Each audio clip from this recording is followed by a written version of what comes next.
Juice a chance to get in there, and Juice did a really nice job with some of the reps that he was given. Miko, when you say you're close, are you close to turning those close games into wins, or are you close to where you want Yeah, to what be? I mean by close, is we were close in our 3 games, right? We were there in the fourth quarter, right? We were close to finishing and closing those games out. There are plays in each game that we've had these first 3 games that we didn't finish and win the game. So I'm not talking about close as a team, I'm talking about winning the football game. That's what we're here to do. We're here to win football games. We've been in position to win those games, and we have not won the game. So we got to find a way to win the game. Right? We got to make the plays in the fourth quarter of the games we've been in. We got to make those plays to put us in position and to just ultimately to win the football game. That's what we're here to do, right? That's what we work tirelessly and hard for, is to win football games. So the games have been close. We've been right there in the games, right? It's so we just got to find a way to get it done. We talked about most games, and I think we even talked about it with you last week. Most games in the NFL are close, and it comes down to a couple of plays. So is being close encouraging, or is that just kind of a league-wide thing? Like No, it's not encouraging to be close. We want to win games. It's not about being close. That's just stating the facts. I'm stating the obvious of how the 3 games have played out, how those games have happened for us. But we're not here to just be close. We're here to win the football game. Coach, with that being said, you talk about how close you all are, how you all have been in those games, and even if you would have won those games, do you feel like that still the win would have masked some of the issues that you all may have as far as looking at the totality of the team? Oh, we go back, no matter win or loss, we go back and we dissect the film, right, to see issues, whether you win or you lose. To me, you attack the film the same way every single time, and you attack it to see, first and foremost, how can we be better, right? No matter what the outcome or the result of the game is, how do you get better? That's what it's about. Long season is about how do you grow, how do you get better each and every week, and so that's what we'll do every time. Nico, could you delineate on the fact, just moving in the same vein, close making the proper decision on shifting the line, or either getting a chip from a tight end, depending on where the pressure might become, particularly at a critical point, to probably looking at your route trees and then looking at your spacing on some of the receivers, because I think, at least from my perspective, I think your receivers got the spacing on that interception because it was so close within that. Is that an issue that can be addressed and you have to just deal with moving forward? Yeah, as we go through the film, we talk about the route distribution, right, the protection. All of those things are things that we bring up and we look at to see how can we better deploy guys to make sure we're giving ourselves the best chance to have successful plays. So some of that comes with protection, where we have a problem guy, we may need to, put some chips on the edge and make sure we're helping out when we have a issue player like Josh Allen Hines did a really good job on yesterday. We got to find a way to protect better. When it comes to route distribution, there's some plays it was good. Some plays we can do better of distributing the guys. Some plays we can do better of running the routes the proper way. So it's all of us. It's all inclusive, coaches, players, everybody, just fine-tuning things to make sure we are giving ourselves the best chance.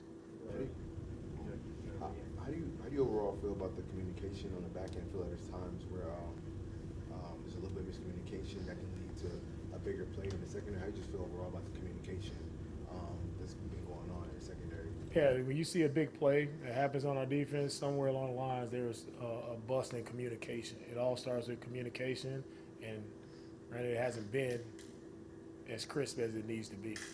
So we have to play better. On the defensive side, we got to communicate better, and we got to execute the defense better. And so, it's not been great. We see that. We have to make some adjustments there to make sure we get it corrected.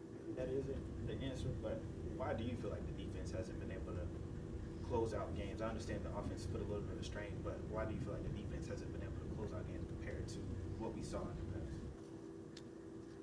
past? For us defensively, When I look at this past game, though, we had multiple opportunities to take the ball away.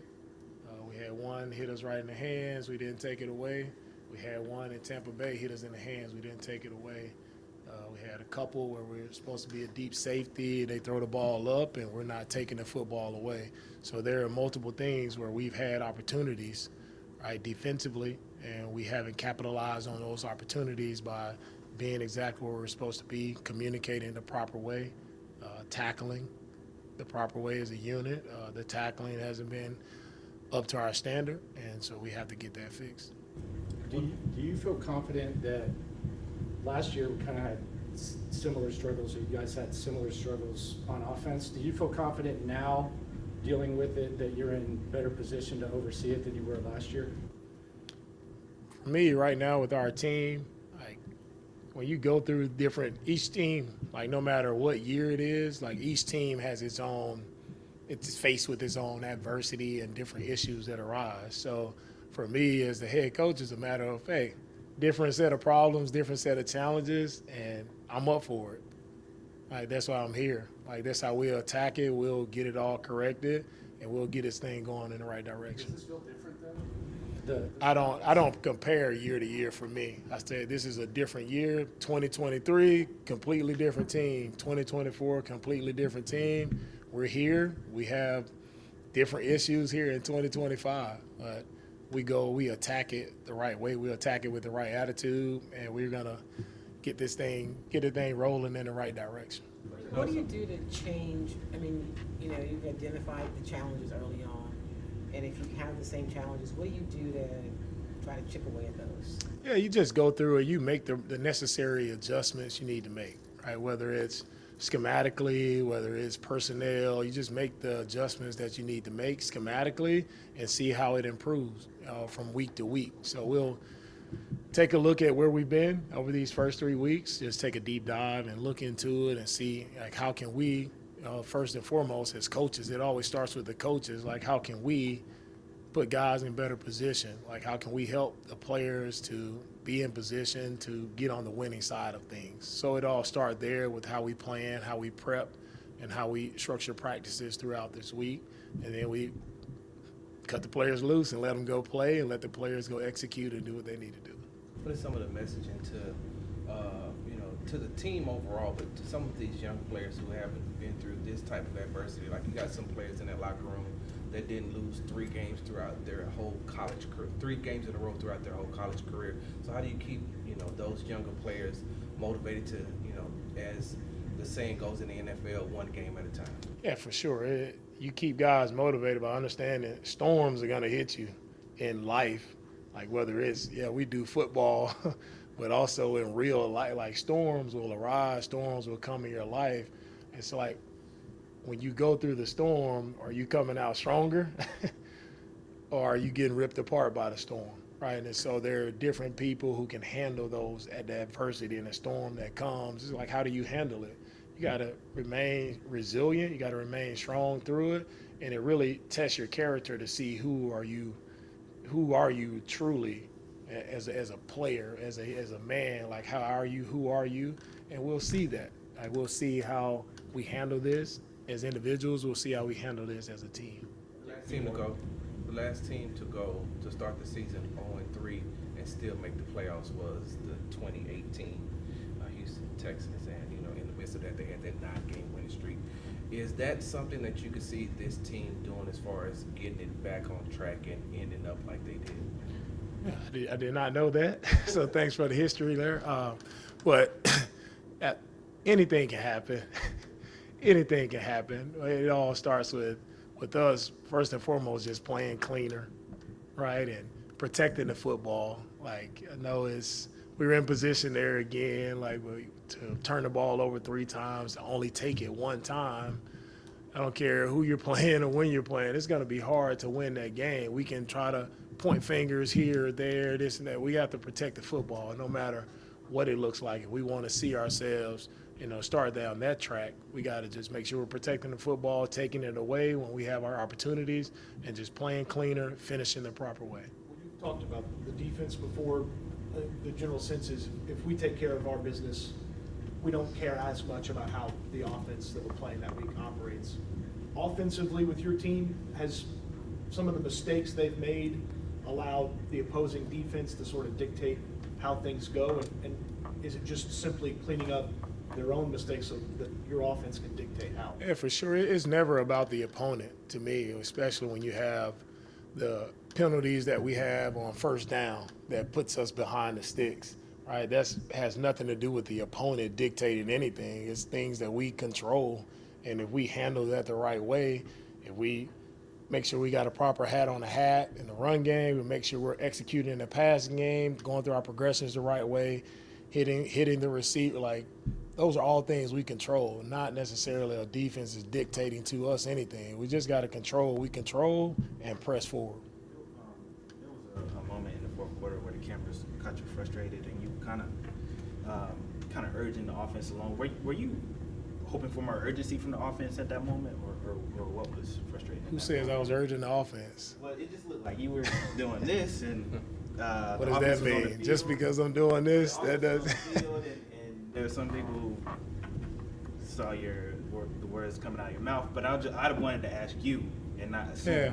No, when you saw me, if you guys saw me animated on the field, that was directed. I think during that snap, we got on the ball, we went tempo, and the refs held our offense from continuing to run their play, and the refs said that we were substituting, which we were not substituting. No one on our sideline got off the sideline or moved, and so they didn't allow us to run our tempo offense. They held the huddle. So that's who I was talking to, the official, right, and making sure that we're able to run our offense the proper way. You weren't yelling. Just we don't think you were, but so just to clarify, you weren't yelling at Nick Haley, correct? I just said I was talking to the official. All right.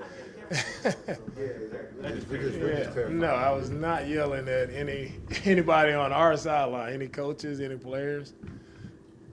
I'm too cool for that. DeMeco, quickly on the wrap up, is this something that, I know all of y'all send different things into our league office about certain plays. Is this something that you would know going up to the league office about that particular issue? They, holding you back and y'all not substitute because is that just part of the overall thing that y'all send up? Every week, if we have any issues, anything that arise from that standpoint of how the game was managed, we'll go through it with the league office and make sure we talk about that. And really, it's also about talking to the officials for the next game of things we want to do offensively. If we wanted to do that, just having awareness. Yeah, Stingley is still, we're evaluating his oblique. He hurt his oblique in the game, early in the game yesterday, tried to push through it. He couldn't push through it. So we're still evaluating him, probably be day to day with where he's is. Coach, I know that you all can control what you can control as far as coaches is concerned, as far as players and play on the field. But, from the fan standpoint, they're looking at it and they're saying, this team is 0-3 and, for a lot of them, they don't feel like there's no coming back from that. What is, something that you can say to the fans to, encourage them to, just say, hold on, don't, jump ship yet? That's why we play the games, right? We're 0-3.